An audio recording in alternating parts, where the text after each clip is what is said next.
welcome back to another roundup of the worst videos I saw on social media this month. Before we jump into it, yes, this is a Harry Potter sweatshirt. Yes, it is Kevin's. And yes, I would like to know what house you're in down in the comments below. I am obviously Ravenclaw. So today we're going to go through a roundup of different videos that I saw throughout the last month. And I made sure to include a few videos today of creators that I think are worth a follow. So I will make sure to leave all of them linked down below. Let's jump into the first one.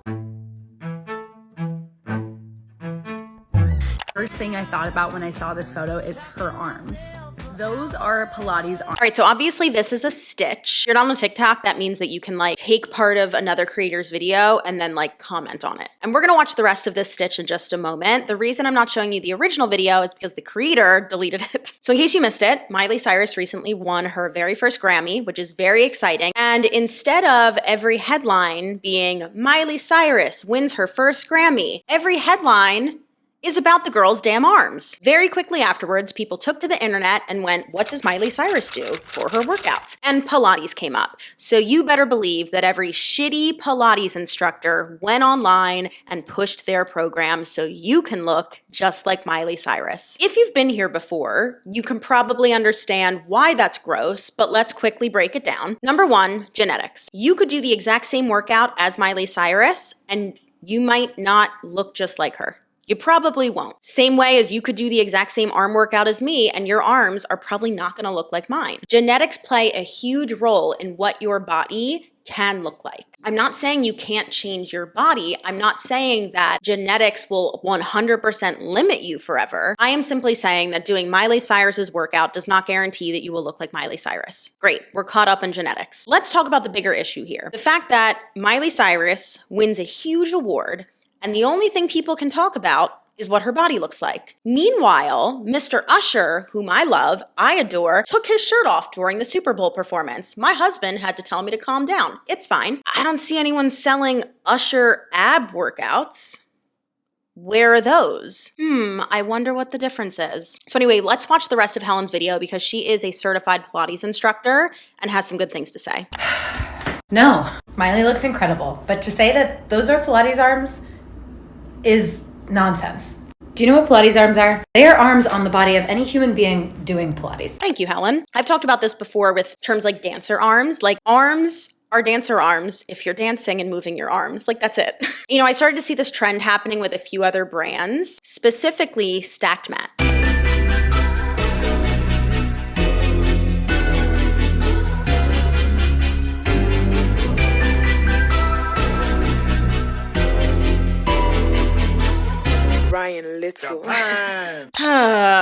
Not only does Taylor Swift probably not even know what your product is, she doesn't use it. She's never said that. And then furthermore, leave her alone. Sorry, that was giving like Britney Spears, like, everyone leave Britney Spears alone energy. Let this woman go support her boyfriend at the Super Bowl. Did we not watch the Miss Americana documentary? Do we not know that she had an eating disorder? Can we stop reducing women to what their goddamn body looks like? Please. I want to show you one more video on this topic. Miriam Fried, she is a fellow trainer in New York City. I also interviewed her on the channel, so you can watch that video if you are interested to learn more. But I thought she had a really interesting take on this whole thing. No problem. I'm so happy to explain this actually. So in the real world, there's this thing called body diversity, and people have all different size and shaped bodies, and we all look a little bit different. So if you teach a lot of classes and you don't have a single person in your class who reflects the body diversity of the world, that actually just tells me that no one who isn't in a certain size body would feel comfortable taking your class. And looking at your comments, I think that makes a lot of sense. So it might not be the flex that you think it is. Hope that helps. Mic drop. I have nothing to add. Next. It's gonna get better, and it's possible to heal. I promise. I used to have an eating disorder, and I'm in recovery. You brought me back, so thank you. With your workouts, your meditations, taking it slow. Nice to meet you. I'm so grateful for you. I think you're one of the most inspirational leaders of our time. Oh, you've helped me get unstuck. I've been so busy running around, and I'm so grateful that you exist. Thank you so much. Hi. I'm so happy to meet you. I'm gonna cry. Sorry. It's okay. I have a learning disability, and your videos have given me like so much strength to finally love myself.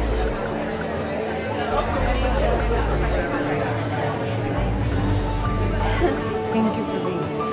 And I'm glad that you know that you're amazing and to find that love within you. You guys, I'm gonna fully be just crying all day.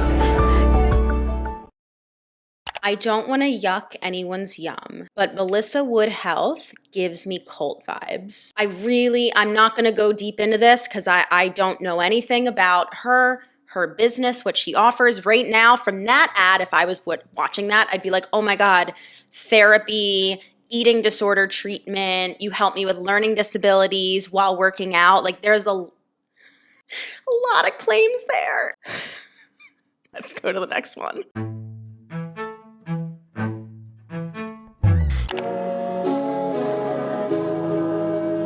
I feel like in the past year, there's been this growing trend of people who are sober curious, which I want to say right now, fully support. I think that's an amazing thing. More and more studies have come out to show that there isn't really any significant positive health benefits to drinking alcohol. I know for a long time there was like the red wine, heart healthy.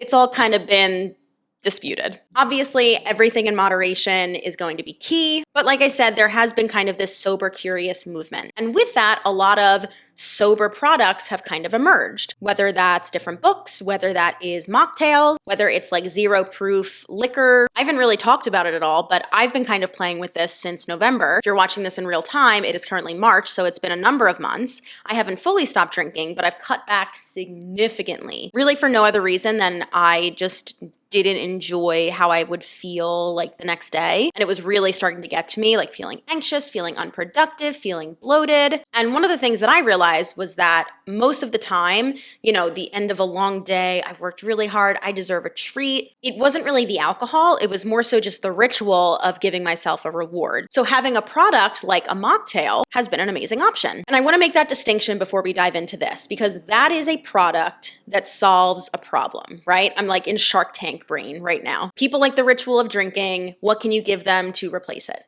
Problem solved. So let's talk about how this is kind of seeped into the fitness world. People want to capitalize on an issue, right? But sometimes people will create an issue that doesn't exist to solve a problem that doesn't exist. So this program, what does it say again? Give me 6 weeks to transform your body with my sober and fit program. I'll show you how to break the hangover cycle and finally get results. Okay, so we're basically talking about, I'm going to show you how to stop drinking so you can get results in the gym. That sounds like a scope of practice issue to me. If someone came to me and they were like, I can't stop drinking, I'm always hungover, so I'm not seeing results in the gym, can you help me? I would say, no, you need to go to a therapist, or you need to go to a registered dietitian, or you need to go see your doctor. Like all of that out of my scope of practice. But if you want to also work out at the same time, any one of my programs, whichever one ignites the fire under your butt to actually go and do things, right? It gives the same vibes of, I forget her name, but the girl who sells like workouts for petite women, like workouts for women under 5'4", because if you're under 5'4", you have to work out completely differently than everybody else in the gym. Not true. Not true at all. That is a great example of someone who's creating a problem that doesn't exist to sell you a program that you probably don't need.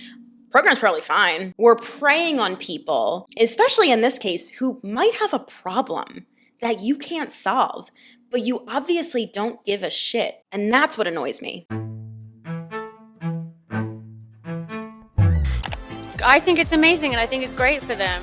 There are a million ways to lose weight. Why not do it through something that isn't as boring as working out? People hate on it because they want to do it.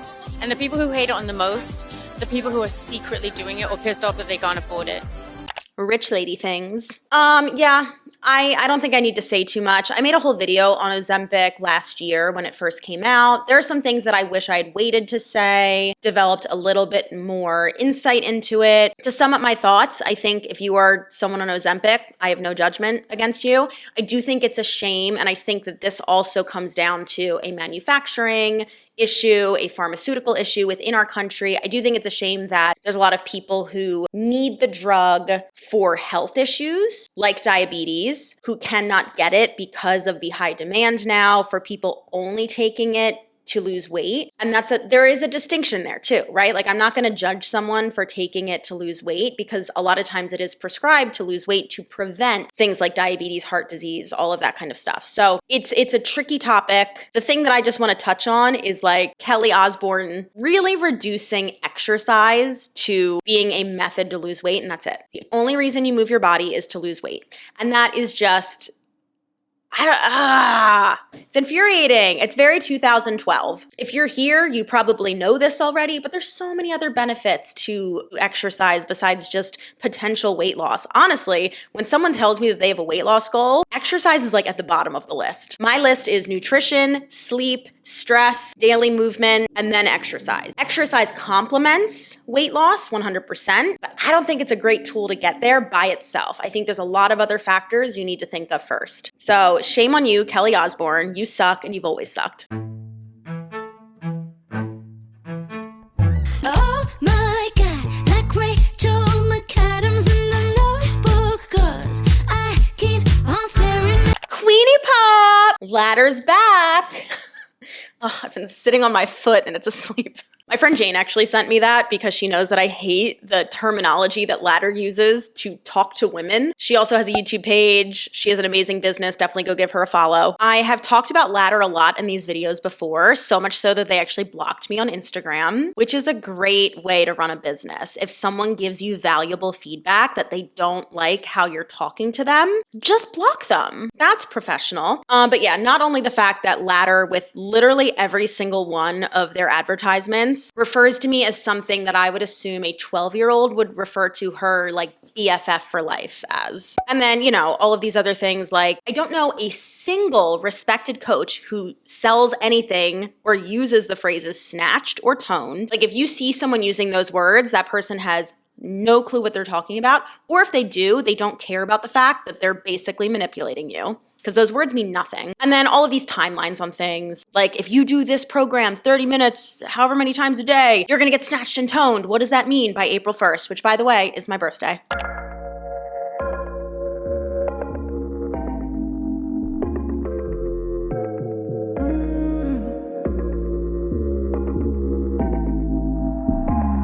Level 1. There's so many things here. Okay, let's just go down the line. POV. My friend Amanda actually pointed this out and I couldn't stop laughing about it, but everyone's using POV wrong. Like, I don't think people know what POV or point of view means. I'm the big boss, flexing, cut your wrist off, itching when these ticks talk. You go keep that hoe, she make my dick soft. But that's the first red flag, right? POV. Mums, I'll tell you this 100 times. 100 times. Oh my God. Not 99, not 101. 100 times. Start doing deep core consistently. Start doing deep core. Not deep core exercises, not deep core work, not deep core connection. Just start doing deep core. Start doing deep core consistently to get rid of your FUPA. What fucking year is it? Bye-bye. What? What is this like chat GPT formulation of words? Like what is happening? And then she has to clarify, FUPA means fat upper pubic area. When I was a kid, FUPA meant fat upper pussy area. I'm gonna get demonetized. I'm still laughing at the bye-bye. Bye-bye. Why are you saying bye?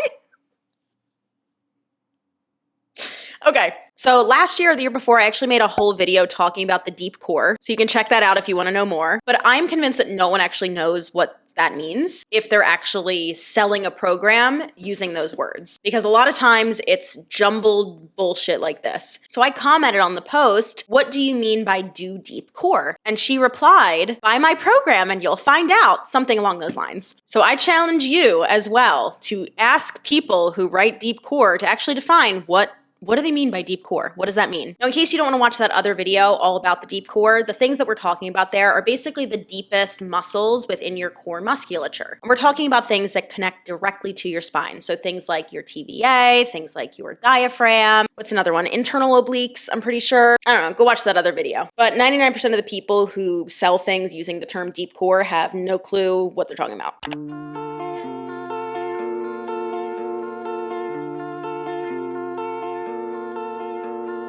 Oh, Amanda, no. you. They got you. Okay, let's talk about this. So Amanda Klutz, I don't know if you know who she is, but she was a performer in New York City. She also taught, I believe, at Body by Simone. I know for a fact that I've taken a class with her back in my ClassPass days. And she got a lot of public attention. Unfortunately, during COVID, her husband did contract it, passed away. And since then, I know she's been on Dancing with the Stars. I think she's on a talk show now. And now she does live out in LA. Let's read the caption of this post. Free 7-day trial when you join my fitness app. Today's drop is a 10-minute ad video to achieve a smaller waist. So spot reduction. These are all abdominal focused movements, and by doing this ab video, you're going to get a smaller waist. So I commented on it. Oh no, Amanda, not you falling into this marketing trap. She did comment on the post and then sent me a message, and I'm not going to post our messages, but we went back and forth and we basically just like agreed to disagree. I was actually pretty civil and basically tried to explain, you unfortunately cannot spot reduce fat on the body. You can't choose where you lose it. So, putting out content like this is really misleading. And she's like, well, I never said you would shrink your waist. I said that you would tone it. And I'm just like, oh my God. Why are we still using the word tone? And then she deleted my comment and blocked me. It's her personal account. She can block me. That's totally fine. But I just think, if you are getting feedback on something, obviously there's always going to be, haters and things like that. But I do think there is a time to like sit back and reflect and be like, oh, am I in the wrong? Or is this person just psycho? I'm definitely a little psycho, but it is just a shame. I guess like LA got to her.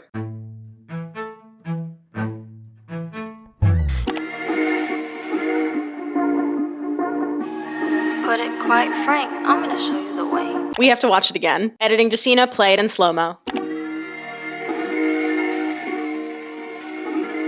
All right, so this is an ad for Viori clothing. I've actually heard good things about their stuff. Never tried it yet. All right, so that kettlebell swing form is probably some of the worst I've actually seen. I'm gonna put these side by side, Viori's model and then me doing one. If you wanna know more about kettlebell swing technique, I have a number of videos all about kettlebells and videos where I actually correct people's form in them. So you can go do your research there. It is mind-boggling to me that Viori did not hire a movement director to correct this because number one, you're an activewear brand. Number two, they have a partnership with Exos, who is one of the leading continuing education providers. And I'm like, you could have just gotten someone from Exos, my God. You could have gotten actual coaches from Exos to do this, not just a model. It's giving like models doing ballet. Have you ever seen that Instagram account? Either hire a movement director or hire actual movers. All right, that's it. That's all the videos from this past month. Let me know what you guys think down in the comments below. Make sure you hit that subscribe button and I will see you all in the next one.